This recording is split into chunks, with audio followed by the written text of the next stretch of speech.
Dylan thought the whiteboards would help solve the problem of the brighter kids' behaviour.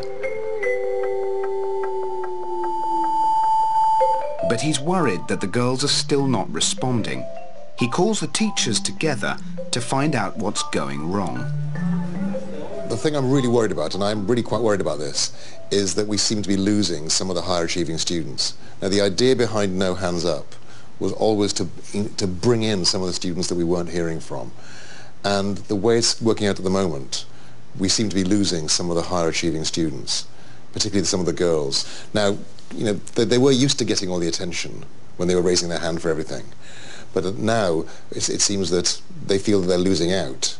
And if we end up building up the quiet students and losing the able students, then this will be a disaster. And so I was wondering, you know, how many of you are using the whiteboards currently?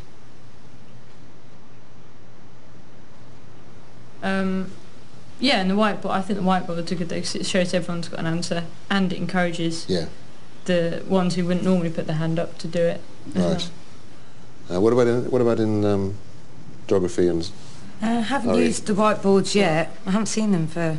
So I've been on and off recently, actually seeing them because of the inset days and things.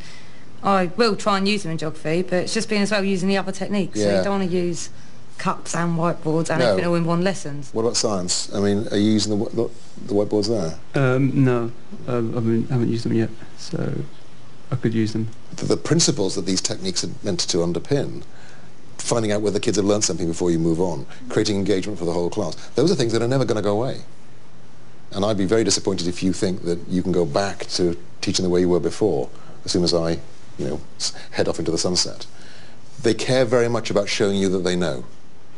And we have to find a way of letting them show you that they know the answer, but without going back to the bad old days where they were allowed to dominate the classroom conversation. The teachers realise the success of the project now lies with them. Right.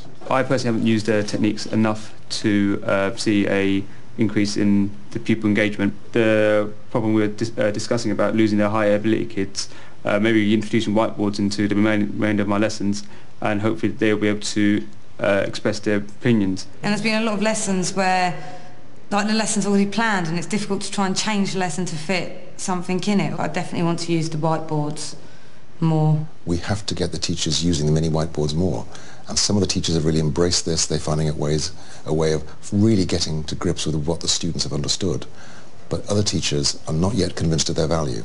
And it's partly to do with the fact that they're tired. It's close to the end of term. You know, constantly innovating as we have been through this project is very tiring for the teachers. But nevertheless, if we're going to make this work, we have to find ways of getting every single teacher to make better use of the mini whiteboards. But Dylan's convinced there's still time to turn things around.